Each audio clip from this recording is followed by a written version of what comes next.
I don't think there's I actually don't think there's a need to, though. Is Serene on? I haven't seen Serene. I don't see her yet. Okay.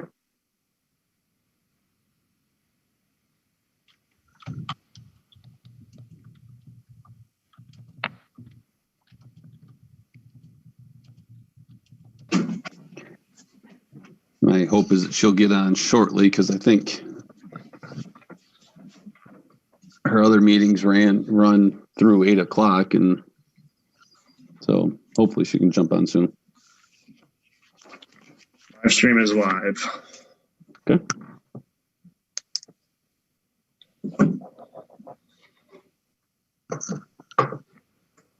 Let's try that again. Let's call the meeting to order here at 8:34. And I don't think we have any guests to introduce. We have Russ with us again. I'm not going to call Russ a guest anymore since he's here every month. But we'll move on. I don't think we have an executive session here at this point of the agenda, so we'll move that to the end if needed. So then number 3 here, we'll start with the review and approval of the minutes from our previous month's meeting. Has everybody had a chance to look through those? And does anybody have any questions?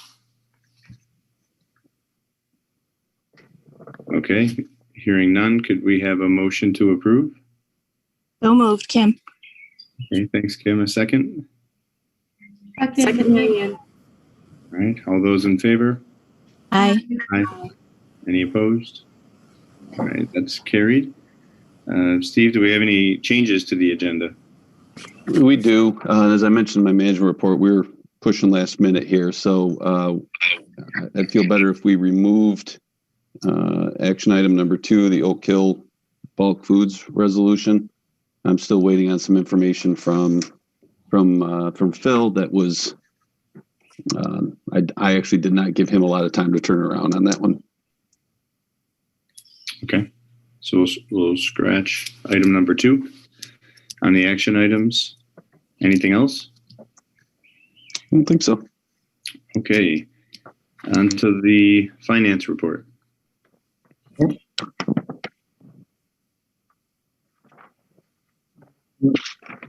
We have checks totaling $94,204.13, which $50,586 of that is the Finger Lakes Railroad pilot. Check numbers 5547 to 5579, and then the 2 for the payroll E48 and E50. We also have a check for the revolving loan fund for loan management fees. Check number 1284 totaling $3,438.57. There's also the same for Finger Lakes Horizon Loan Management and CRC. The Horizon is $13,683.54, and that's like from December through April, so it's quite a few months. And CRC is December through May, and $715.52.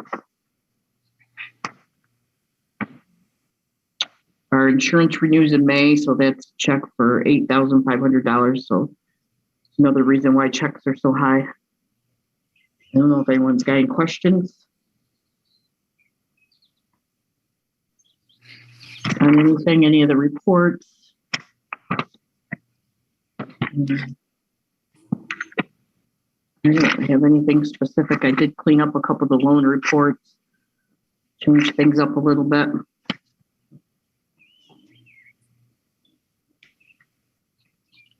Okay. Does anybody have questions on the check detail or the monthly reports for Doreen? The only thing I would comment on is the year-to-date profit and loss is tracking ahead of budget, both on the revenue side, and expenses are a little lower than budgeted for us at this point. So there's nice performance year-to-date. Nice job. Yeah, that's great. Congratulations, guys. Thanks. Got a ways to go still, but thanks. Okay. Would entertain a motion to approve the finance report and pay the checks. Motion to approve, Marion. Second. Okay, thanks, everyone. All those in favor? Aye. Any opposed? Okay, carried. How about the management reports? You want to start, Doreen? I have nothing new to add unless anyone has any questions.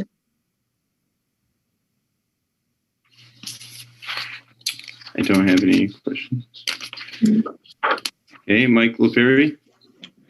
One thing I wanted to point out, which was in the my visitations for the month, which I thought was pretty cool and a pretty big win, I think. A part of the building improvement fund that we're managing currently, our architect team, Insight Architecture, put together design guidelines for the grant program, but it's outlining design and exterior facade for the village area Main Street buildings. So grant applicants had to follow those guidelines in order to be approved for the construction of the exterior of their building or renovations. The Village Historic Commission located those from our website, called me and asked if they could then adapt them for their process for applicants coming to meet historic requirements for the village. They didn't have a real set plan in place, and it was kind of difficult for the commission to provide proper guidelines to different applicants. And now this utilizing the design guidelines that were put in place for the building improvement fund, they're going to have something to go off of and hopefully make the downtown area for renovations that are upcoming look more uniform and kind of have continue its character.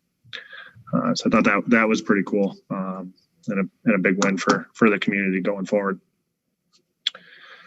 Other than that, we had 2 loan applicants that submitted this month. They were not quite in a position to go forward to the loan review committee. Wanted to clean some things up on their financials and their presentations to the committee. So those will be pushed off until June, most likely. But good projects. Excited by them. Just need to finalize and put the packages together a little bit more. Okay, thanks, Mike. Steve, how about you? A couple of things, and I'll just highlight Mike's comments there on the design guidelines for downtown. That's always been a challenge. So sort of an extended benefit of the $10 million DRI and the Main Street grants is definitely this for sure. That's pretty big. And I would also tell you that we talk a lot about the loans, that when we finally bring it to the loan review committee and ultimately to the board, I think this is an example of sort of the checks and balances we have before it gets to this group. So hopefully by the time we bring you a loan to review, it's gotten through our stages and then ultimately through the loan review committee, so that you can see that we don't just, if we're not ready to present it even to the loan review committee, we'll hold it off on that. So the only other things I'll add to mine or maybe expand upon is, thank the the staff for dealing with me the last few weeks as we dealt with some of the these bills that Brooklyn-based Senate Democrats brought up to put moratoriums on Bitcoin mining, because obviously there's a ton of Bitcoin mining that's going to happen in Brooklyn. I'm joking. There won't be any there. I was as frustrated as I think I've ever been with New York as more and more states are putting forth incentives to attract Bitcoin mining. And here we are. Here's great state of New York saying we want to take a year to look at it for some reason. So anyways, they did well. They let me leave at one point early afternoon because I was going to lose it on somebody. they told me to get out. So thank you to the staff. And then I guess I would just say that I think it'll be interesting to see what's going to happen as Mary Ann's going to deal with it here, and I'll shut up so we can get to the votes on the various new mask mandates again. I think we're about ready to enter a whole new batch of questions from everyone. What can and can't we do? So unless there's questions, I'll stop there and we can come back. I'm sorry. We did have the public hearing for Cuca Solar Village. We're a few months ahead of them, so we'll get the minutes out to everyone there. But because there were some in attendance that had some questions and concerns about it, others that were supportive. So unless there's questions, I'll be done. Okay. Does anyone have questions for Steve?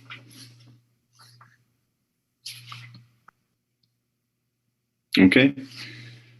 Let's move on to our action items on the agenda then, and we'll start with item number 1, which is a renewal or a new lease for Hotbed Lacrosse. Yeah, we had actually Finger Lakes Glassware vacated their space, and at that same exact time, Steve Trombley from Hotbed Lacrosse said that he's entering into a new business partnership expansion, or that will lead to an expansion, and asked if he could take over that space, which we were happy to hear from him. So we proposed a 1-year lease. This was in Doreen's project updates. 1-year lease for 2,500 square feet, which would be $965 per month. Which was, I should say, was basically the same price. We just transferred over what Finger Lakes Glassware was paying for that same space, and gave it to, and added that to Hotbed Lacrosse's lease. Okay, sounds good. Does anybody have any questions? Okay, how about a motion to approve the proposed lease? So moved, Amy. Seconded, Kim. Thanks, Amy and Kim. All those in favor? Aye. Aye. Aye. Any opposed? Any abstentions? All right, that one's carried. We'll move on to item number 3 then, the Penn Manufacturing Realty Mortgage Ratification. Yeah, I sent you an email on this late last month, I believe it might have been. This is the entity that now owns the property and facility that Campac operates in. They had 2 separate mortgages, one that they had out when they actually acquired the property and the land, and another for the construction loan that was for the warehouse expansion. And they went and consolidated that mortgage, and as such needed us to sign off on it because of the underlying pilots and such that are on it. So all we are looking to do here is ratify that we were okay with them doing so. Again, there's no additional benefits or anything. It's just them consolidating 2 different mortgages into one. They aren't looking for any additional mortgage tax relief or anything like that. Okay. Yep, and you did a nice job laying that out in the email too. I think everybody was favorable with that. So we do need a formal vote, and I imagine this is roll call. Correct. All right. Can Steve or Doreen take us through first, can we have a motion to approve? Real quick, I'm sorry. I just, my meeting ran late. I just would like to know what we're voting on real quick. I'm sorry. I just joined. It seems like a fair question. It's the mortgage ratification for Penn Manufacturing Realty, Serene, which is the entity that owns the Campac facility. So they had the mortgage on the acquisition of the property and the construction loan to do the expansion. They just combined those into one and need us to sign off on that. Okay. Yeah, this is Russ, real quick. Yeah, so I've been in contact with their counsel after talking with Steve and Mike, and they're doing a mortgage consolidation. And as a result of that, I will sign what's called a Section 255 affidavit. It's a pro forma act, and there's no new benefits being conferred. Okay, great. Okay. Yep, thanks for asking that, Serene. And does anybody else have any other questions? Okay, how about a motion to approve? So moved, Kim. Thank you, Kim, and a second. Second, Mary Ann. All right, and for our roll call vote here, Steve or Doreen, could you take us through that? Kim, Yes. Amy, Yes. Brian, Yes. Marianne, Yes. Serene, Yes. All right, so that's carried. We'll move on to our last action item here, which is number 4, the potential pilot transfer request. Yeah, so we received an application from Mitch Burrell, who is the managing member of Burkett Landing LLC. Mitch is purchasing or is attempting to purchase Burkett Landing, which is actually under the pilot called Burkett Properties LLC. So Burkett Landing was the initial launch of the heavy amount of downtown renovation projects that happened in Penn Yan. So this is the old Burkett Mills warehouse. It was transformed into the upscale apartments, and the wine bar is located in the, I guess, the canal side. I was going to say basement, which I think it is, but the canal side anyway. So, I prefer to say garden level for someone. Garden level. Okay, I like that. That's better marketing on the garden level. So they are looking to transfer the pilot, similar to other pilot requests. They are not looking for any additional benefits. They are simply looking to take over what is remaining of the existing pilot. In this case, there is not much time left on the pilot. So the actual benefits to the current purchaser are not all that extensive. There's 2 years left on the pilot, so 20% and 10% breaks on the town and county, and there's 1 year left on the village and school. However, in my opinion anyways, I'm okay with transferring it. There's no additional renovations or investment going into the project. But he is interested in maintaining it and doing what he can. He really enjoys the property. He's actually from out of state. Not that I guess that matters really one way or the other, but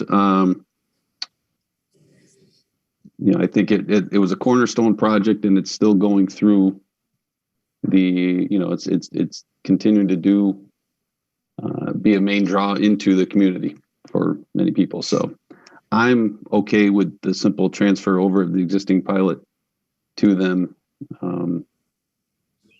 but would open it up to the board for any discussions or questions or comments on it.